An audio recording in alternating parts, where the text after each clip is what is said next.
Bueno, estamos aquí atentos. Hoy seguimos aprendiendo. Somos todos hoy. Ok, muy bien. Un saludo a todos los hermanos. Hoy es pues que noviembre 23, 2021. Tengo 6 de la tarde, 15 minutos aquí en la noche desde California. De repente para ustedes más tarde, pero en fin, estamos conectados por el milagro de la Internet. El tema de hoy es un tema muy interesante, va a ayudar a muchos amigos que nos acompañan, que son evangélicos, que no son reformados, pero que están interesados. Eso me gusta, que estén interesados. Esto les va a ayudar mucho. Es una breve confesión de fe escrito por Juan Calvino. Lo tengo aquí, son 6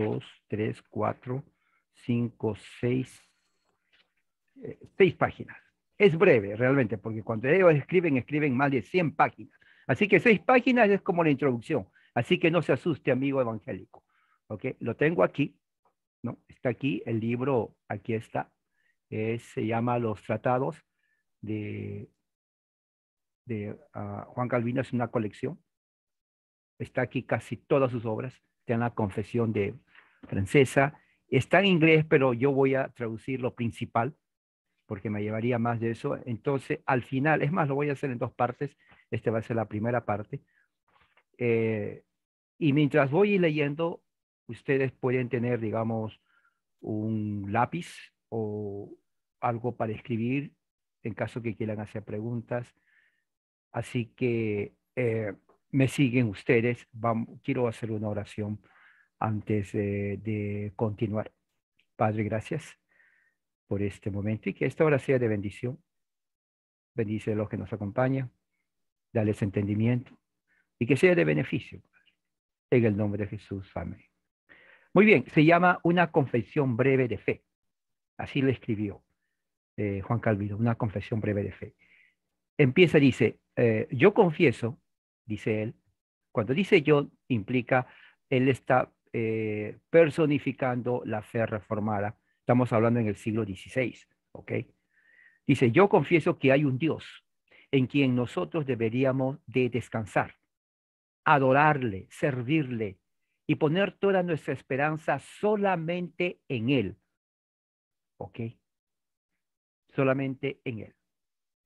Dos, yo confieso también que Dios ha creado no solamente el universo visible, es decir, los cielos, la tierra y todo lo que está contenido en ellos, pero también creo que Él ha creado los espíritus invisibles, algunos de los cuales han continuado obedientes a Dios, mientras otros, por su propia maldad, han sido precipitados a la destrucción. Esta es una doctrina muy interesante. Lo vamos a desarrollar más adelante. Número 3. Yo confieso que Dios, una vez que ha creado el mundo, para ser su gobernador perpetuo,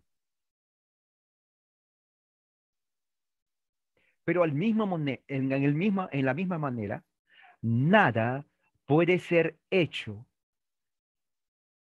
o sucede, y escuche bien lo que dice, sin su consejo y providencia.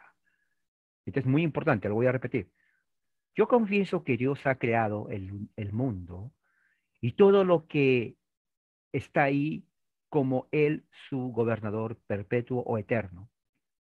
De tal manera que nada sucede, nada pasa sin su consejo o providencia. Esto es buenísimo, porque aquí nos están enseñando la soberanía de Dios. 4. Yo confieso que el hombre fue creado a la imagen de Dios. Es decir, fue creado con todas las habilidades y dones de integridad de espíritu, voluntad y en todas partes de su alma, facultades y sentidos.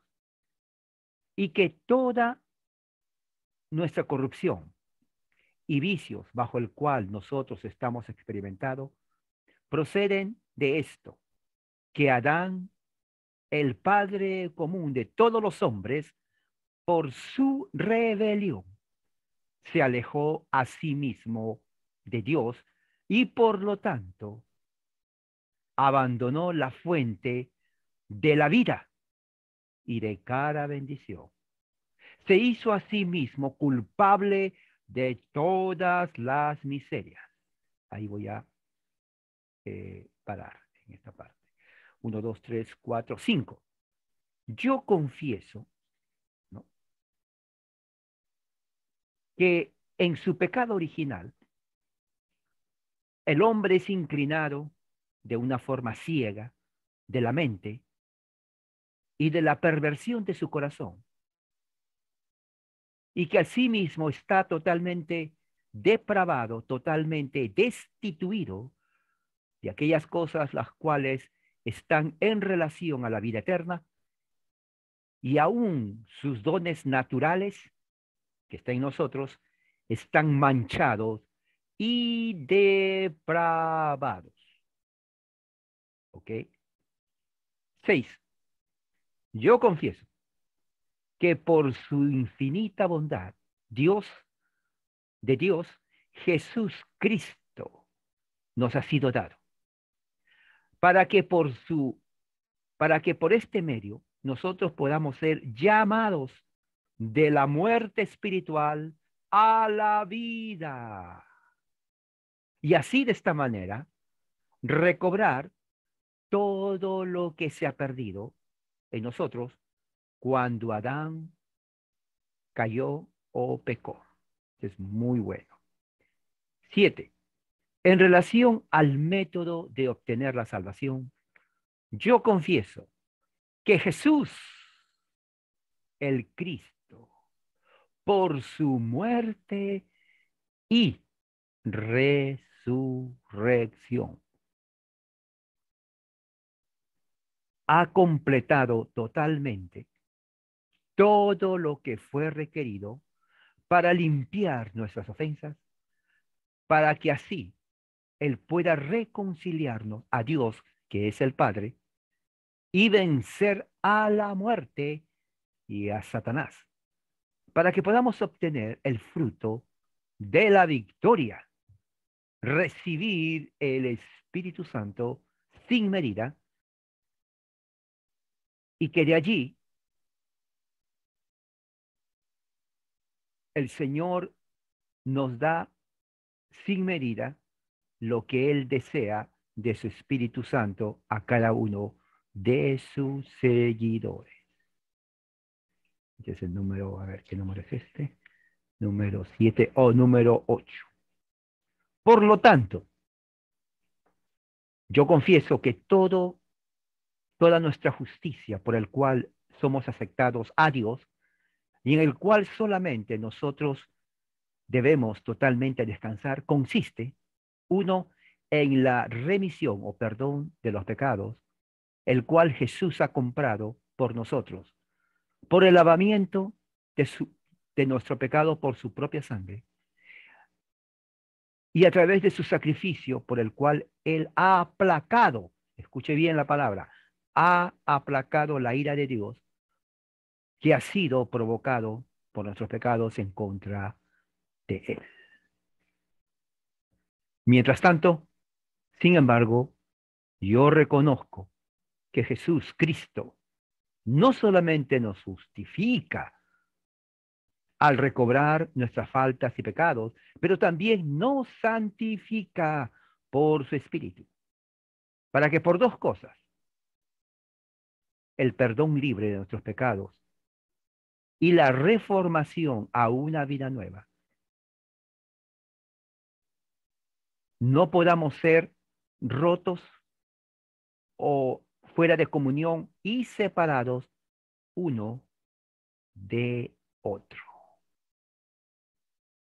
Esto es número 8. El número 9 dice, confieso que nosotros somos hechos partícipes de Jesucristo, de todas sus bendiciones, como por la fe, por el cual nosotros tenemos en el Evangelio. Es decir, cuando realmente somos persuadidos que las promesas que están en Él pertenecen a nosotros. 10. Confieso que somos justificados por la fe. En tanto que nosotros también aprendemos no de aprender, sino que agarramos a Jesucristo, el mediador dado a nosotros por el Padre y que podamos nosotros confiar en las promesas del Evangelio por el cual el Señor declara que somos considerados justos y libres de cada efecto del pecado, porque nuestros pecados han sido lavados por la sangre de su Hijo, por la sangre de su Hijo. 11. Y yo confieso que la fe que nos ha sido dado nos da acceso a Dios en oración. Debemos de orar con una firme confianza de que Dios nos escucha lo que ha prometido y que solamente a Él le pertenece el honor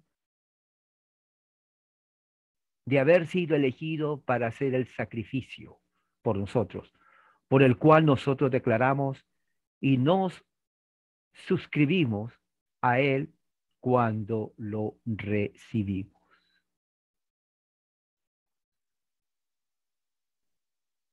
Y aunque sabemos que nosotros obviamente no tenemos mérito para ayudarnos a nosotros mismos delante de su majestad, sin embargo, tenemos a Jesucristo como el mediador y el abogado. Nada más es requerido de nosotros. Tiene que escuchar bien usted, amigo evangélico. A usted yo le hablo sinceramente de corazón, como si yo estuviera sentado cara a cara junto a usted. Así, ¿ok? 12. Yo confieso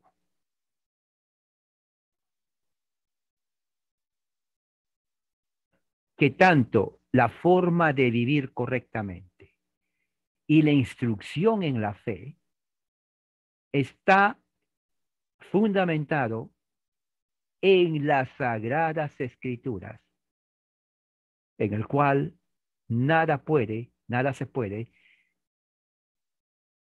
no se puede agregar, ni tampoco se puede quitar nada sin haber cometido un crimen. Por lo tanto, yo detesto a todos los hombres, las imaginaciones de los hombres, los cuales ellos obstruyen sobre nosotros, poniendo artículos de fe sobre nuestras conciencias por leyes y estatutos. También yo repudio en forma general cualquier cosa que haya sido introducido en la adoración de Dios sin la autorización de la palabra de Dios.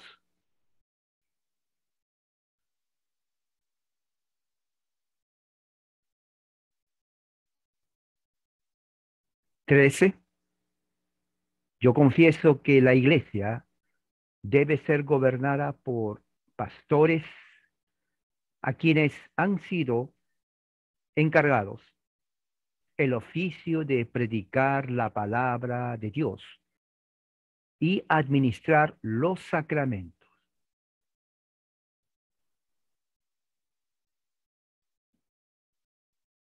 Y que para evitar confusión, escuche usted, amigo evangélico, para evitar confusión,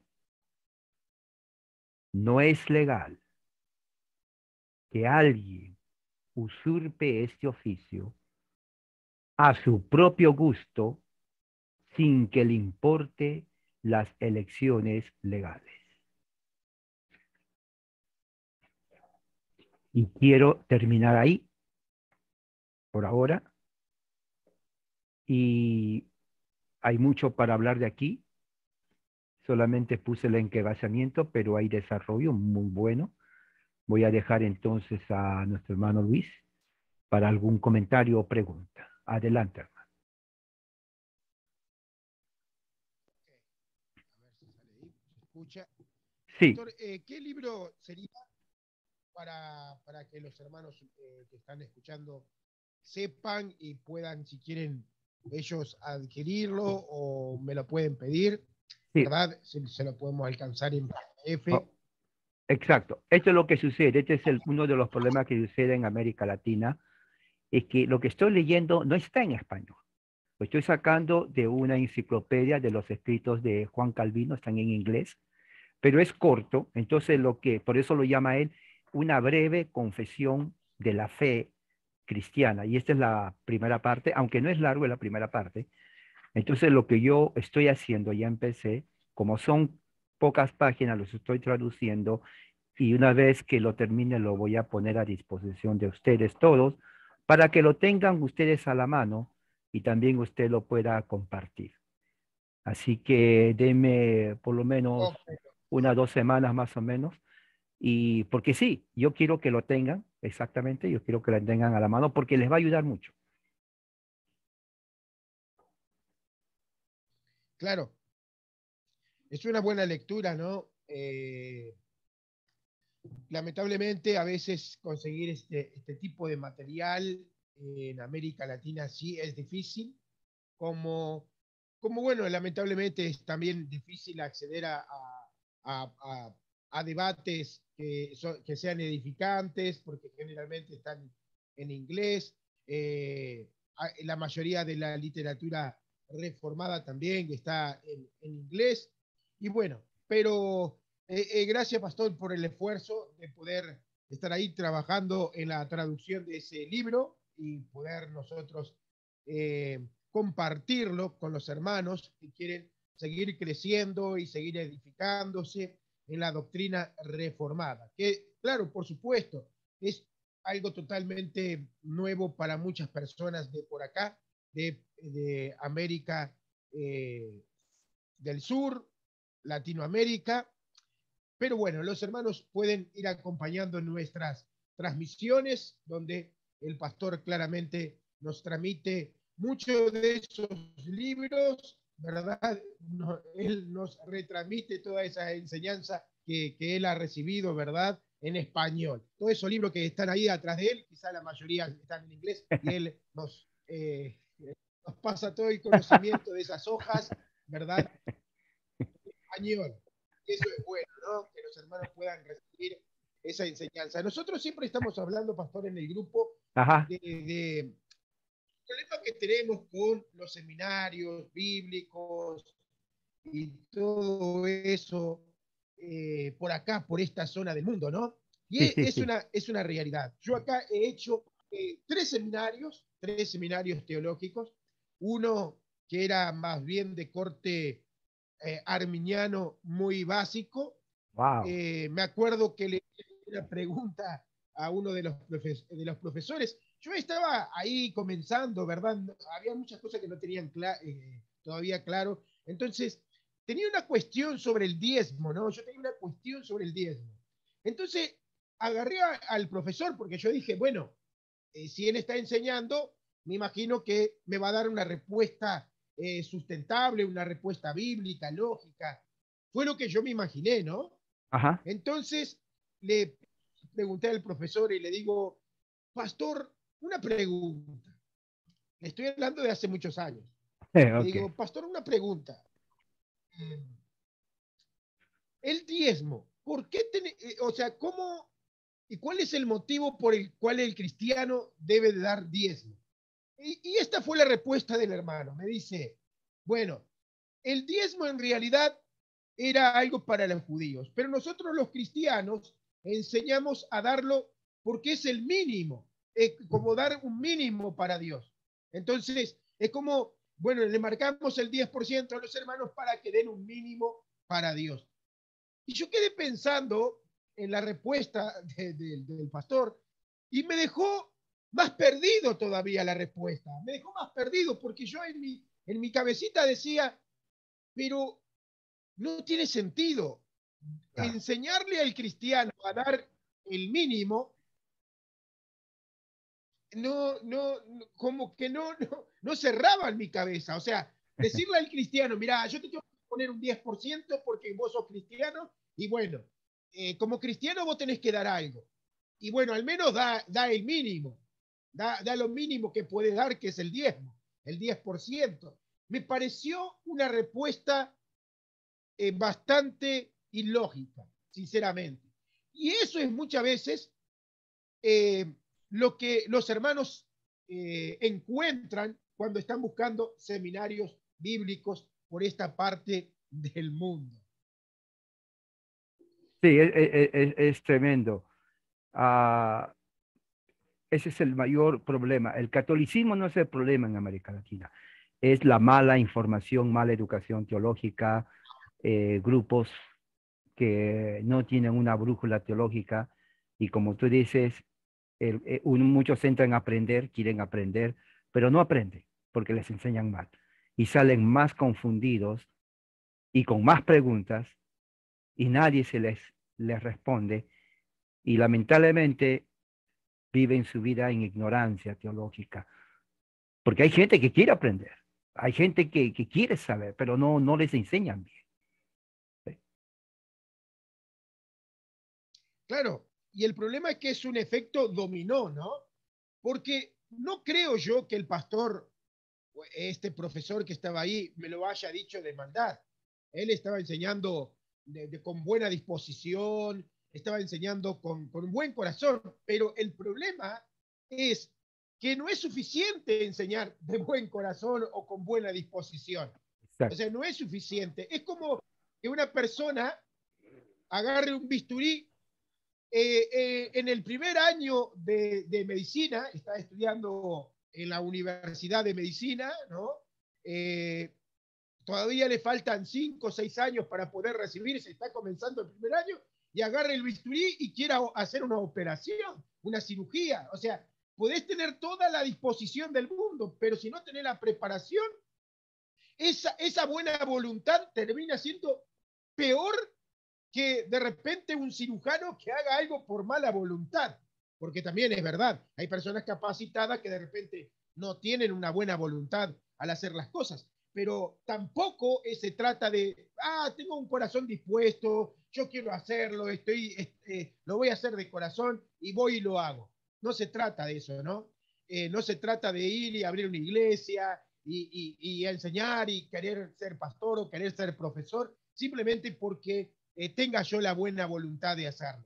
Si no hay preparación, podemos hacer algo más perjudicial que callarnos la boca, ¿no? A veces es más sabio callarse y dejar que enseñen los que saben, ¿no? Sí, quisiera decir algo referente al tema que hablé aquí, el párrafo, para que se den cuenta de lo que Calvino estaba hablando. ¿Okay? Dice él, yo confieso que por la infinita bondad de Dios, escuchen bien hermanos, Jesucristo nos ha sido dado a nosotros, dice, para que por este medio, o sea, Jesús, nosotros podamos ser llamados de la muerte a la vida, o sea, al renacimiento, y poder ser renacidos y recobrar cualquiera cosa que fue perdido, que hemos perdido en Adán, y que de acuerdo a lo que él hizo, o sea, Dios, en su eterna sabiduría, el Padre, y siendo una esencia con él, o sea, Jesús, asumió nuestra carne para que él sea Dios y hombre en una persona. O sea, está hablando de cristología. Ahora, mira lo que dice Calvino. Por lo tanto, yo detesto, ¿sabe lo que significa la palabra detestar? O sea, yo odio, rechazo todas las herejías contrarias a este principio, o sea, a esta doctrina. Y dice, ¿cuáles herejías? Uno, marcionitas. Dos, los maneitas. Tres, Nestorio. 4 euticos, y también los delirios del gran hereje Serveto, y también de aquel hereje llamado, esto es una palabra en alemán, no sé cómo traducirlo, pero pues, es alemán, sé lo que significa, pero es una herejía de que vino de Alemania y se introdujo en toda Europa, pero que atacaba la cristología, la humanidad y la divinidad de Cristo. Dice, entonces, Calvino pone esto específicamente como una respuesta a esas herejías. Inclusive, por ejemplo, Marción era del siglo II, casi amigo de los apóstoles, y de ahí viene Maneitas, los Nestorios, siglo IV, Eutico, ¿no? Entonces vienen bastantes. Prácticamente lo que está diciendo Calvino aquí es que herejías siempre ha existido y que atacaron la naturaleza de Cristo, especialmente la doctrina de su humanidad y de su divinidad en una persona, ¿no? ¿Te acuerdas cuando Juan dice, y esto es muy importante, escuchen bien, cuando Juan dice, ya salieron muchos anticristos, y luego él dice, ¿quién es el anticristo? Y dice, sino el que niega que Jesús vino en carne. Entonces el anticristo, en el tiempo de Juan, no era un líder religioso como ponen hoy los dispensacionalistas y que ponen miedo en el evangélico. Eran gnósticos que negaban la humanidad de Jesús. Ahora, ¿cuál era el problema? Uno decía, pero ¿y qué es el problema? Bueno, primer problema, al negar que Jesús vino en carne, decían que él solamente era espíritu. Dos, como es espíritu, él no muere. ¿Ok? Y si no muere, tampoco hay resurrección. Entonces, cuando Pablo dice, ¿no? En 1 Corintios 15, si decimos que Jesús no ha resucitado, ¿qué dice él? Somos mentirosos y miserables. O sea, la resurrección es parte de la vida cristiana. Entonces, los gnósticos, llamados donatistas, se llamaban así, al negar que Jesús vino en persona, en carne, ¿no? Carne, entonces derrotan y refutan toda la doctrina de la muerte y resurrección de Cristo. O sea, si Cristo no resucita, pues entonces estamos creyendo en vano en un mito. Por eso que Juan dice, estos son los anticristos. Y no es uno, hay varios. Estuvieron con nosotros, pero no fueron de nosotros. Porque si hubieran sido de nosotros, no hubieran salido de nosotros. Pero como no fueron de nosotros, salieron de nosotros. O sea, él parece un juego de palabras, pero Juan lo que está diciendo está que estaban con nosotros y que esos anticristos han creado, es más, para el tiempo de Juan cuando escribe Apocalipsis, él llama la sinagoga de Satanás. Y parece mentira la sinagoga de Satanás, que eran judíos falsos, los paganos prosélitos eran donatistas y negaban, decían, sí, Jesús vino, pero vino en espíritu. O sea, prácticamente casi parecido a lo que creen los testigos. Esas herejías es un peligro, ¿no? Y no es una herejía, oh, se equivocó, no, herejía. O sea, y Pablo dice, eh, los que predican otro evangelio, que era lo que hacían, sean anatema, o sea, estén bajo maldición. Así que, hermano, es muy importante esto de la doctrina. Muchos dicen, pero ¿por qué tanta doctrina? Solamente Cristo te ama, ¿para qué tanta cosa? Dile que Cristo te ama y se acabó. No, no, no es solamente Cristo te ama. La doctrina es importante. Exacto, porque, pastor, esa frase, ¿no? Cristo te ama, es muy simplista. El tema es, ¿y quién es ese Cristo? Y ahí empieza el tema doctrinal. Claro. Porque yo le digo a una persona, Cristo te ama, y la persona dice, ¿y quién es Cristo? Ahí tenemos que empezar a definir a ese Cristo que me ama. Y acá en Uruguay, en muchos países, estamos viendo cómo cantidad y cantidad de cristianos están aceptando a los unicitarios. Están Oh, creciendo. sí, O unicitarios mesiánicos. ya. Pero es porque lamentablemente hay tanta, o sea, la teología es tan pobre en estas religiones que, y tan fantasiosas que cuando salen de estas iglesias fantasiosas, porque claro, el pastor se acostó con 4 mujeres, o el pastor se robó el dinero de la iglesia. Entonces la gente dice, no, esto todo es mentira, porque el pastor le dijo, Dios te va a curar del cáncer y no se curaron. Entonces salen de estas iglesias fantasiosas y lo agarran los unicitarios, que vienen con 2 o 3 versículos, o sea, son más bíblicos, porque, o sea, abren un poco más la Biblia, ¿no? Y vienen y te dicen, mirá, la Trinidad es un invento del catolicismo. La Trinidad no existe. Mirá lo que dice la Biblia. Yo y el Padre uno somos. Jesucristo es el mismo Padre. Y la gente dice, wow, qué misterio. Nunca lo había leído. Qué sorprendente. Claro, agarran a las personas que van a una iglesia, están 20 años y lo único que tienen en la Biblia abierta en la mesa de luz, en la mesa ahí, en el Salmo 91, ¿verdad? La hoja está amarilla, las otras están nuevecitas, nunca cambiaron de página. El Está Salmo está con 91 polvo. para protección. Sí, exacto. Salmo 91 para protección de la casa, ¿no? Y tienen la Biblia como el amuleto de la suerte. Sí, Por sí. supuesto, agarran a estas personas con 2 o 3 versículos y te convierten al testigo de Jehová, te convierten a los adventistas, te convierten a cualquier religión. Porque cualquier religión que venga con 2 o 3 versículos, sí, es verdad, de alguna manera te muestran un poco más la Biblia, pero no quiere decir que sea verdad lo que ellos promueven. Por eso es importante la teología, ¿no? Y la buena teología. No es simplemente decir, los hermanos están diciendo que hay que estudiar teología. Y salimos por ahí y buscamos un lugar que diga seminario teológico.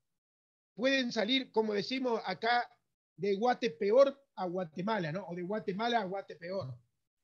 No. Hay que buscar lugares bíblicos, históricos, doctrinas históricas. Bueno, pastor, muchas gracias por su tiempo. Ok.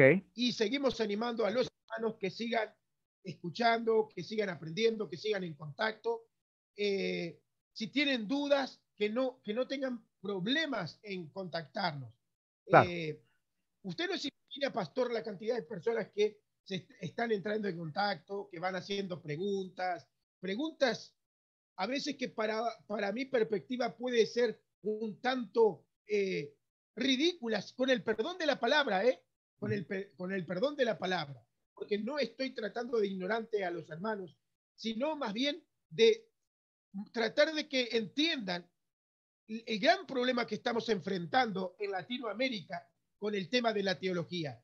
Hay preguntas que uno dice no tendrían que existir, y menos de personas que tienen 10, 15 años dentro de una iglesia. No tendrían que existir algunas preguntas, pero existen, están ahí.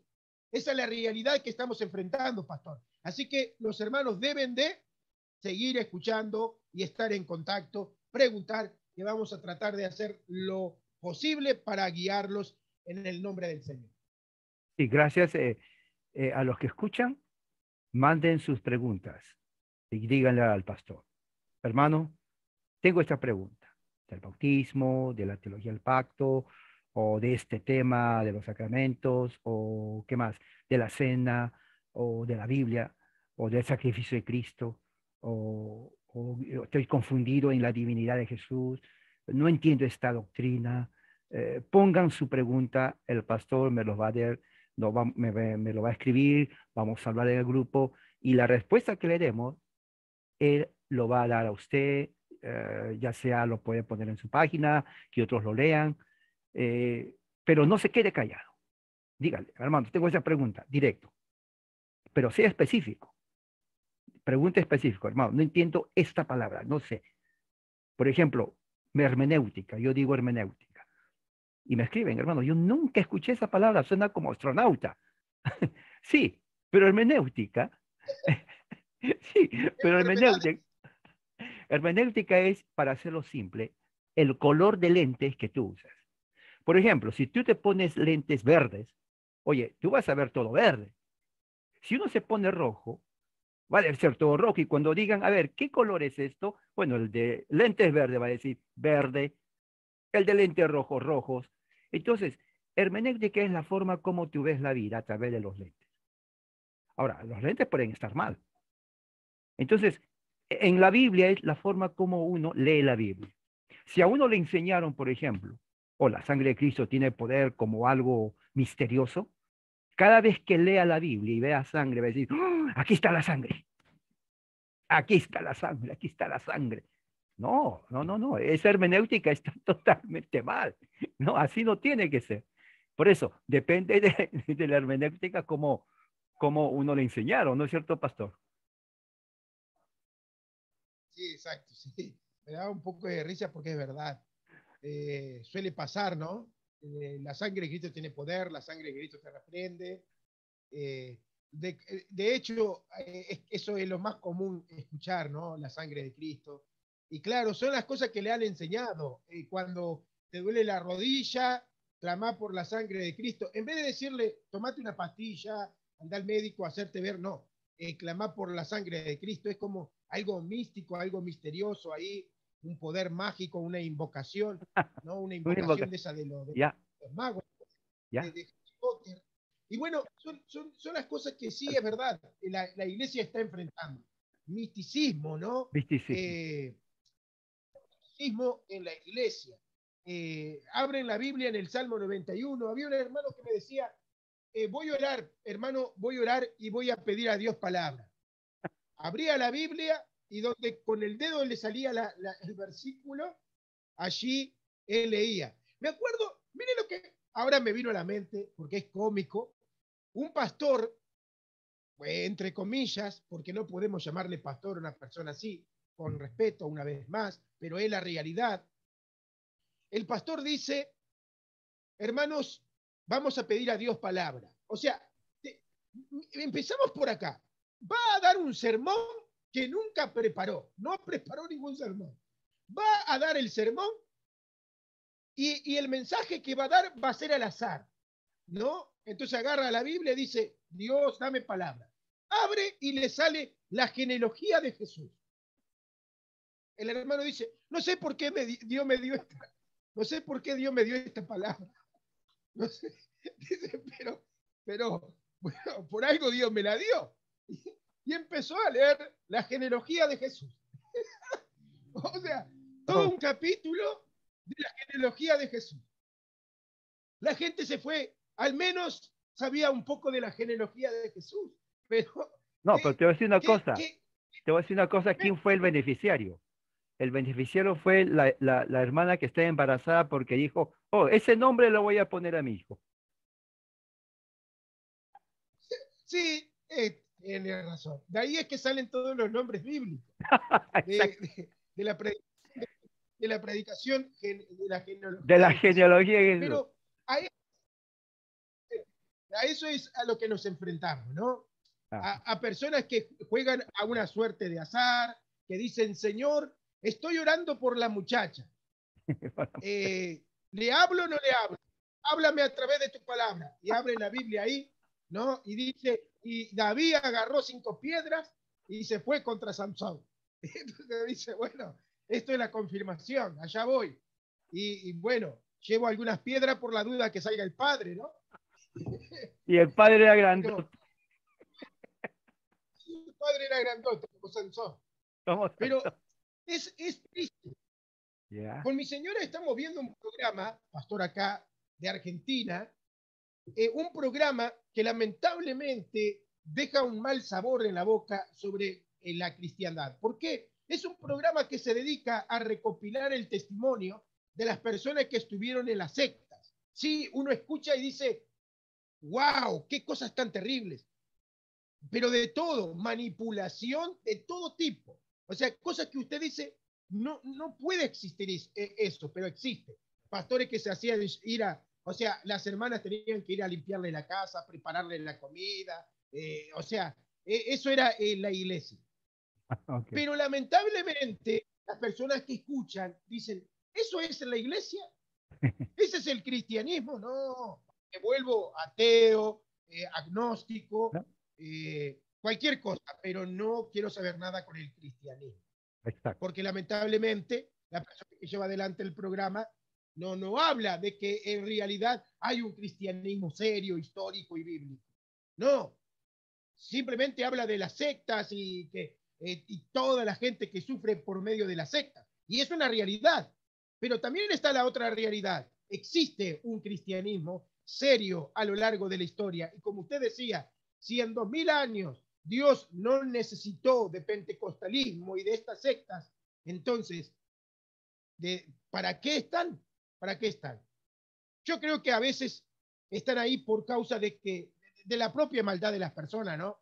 Sí, No existirían estas personas si no hubieran personas que lo aplauden. Esa es también exacto. la otra realidad. Exacto, exacto. O sea, uno se alimenta del otro. Uno, el falso alimenta a las ovejas ciegas, pero las ovejas ciegas le alimentan al falso también. ¿Me entiendes? O sea, el falso le da mala comida. Bueno, las ovejas comen la mala comida y le dicen, dame más mala comida. ¿Se das cuenta? La oferta, o sea, la ley de la oferta y la demanda. Dame más, y le da más.